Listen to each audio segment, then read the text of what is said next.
President Trump has once again declared that he is designating the Antifa movement as a terrorist organization. He made the announcement late Wednesday, linking it to broader threats against liberals following the killing of conservative activist Charlie Kirk. Now, this is not the first time he has said this. Back in 2020, Trump made the same declaration, but nothing actually happened. And experts say the same problem exists today. There are serious legal and factual hurdles that make it nearly impossible to officially label Antifa as a terrorist group. So what exactly is Antifa? It isn't an organization in the traditional sense.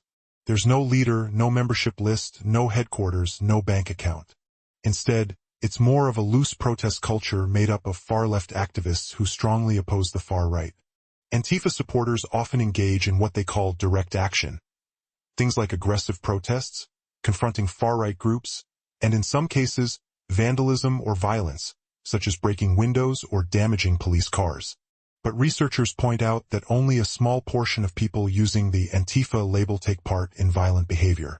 For most, it's simply about standing against fascism.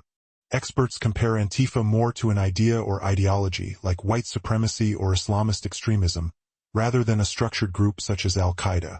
And because it isn't an actual organization, it's nearly impossible to designate it as a terrorist group under U. Law. Here's the key point. Law allows the government to label foreign groups as terrorist organizations. But there's no such legal pathway for domestic groups. Even if Congress tried, the First Amendment, which protects free speech and association, would likely block it. That's why Trump's declaration has no real legal impact. Still, the political context matters. Trump and his allies are using Kirk's killing, along with criticism of Kirk by some liberals, to push for tougher actions against progressive donors and protesters.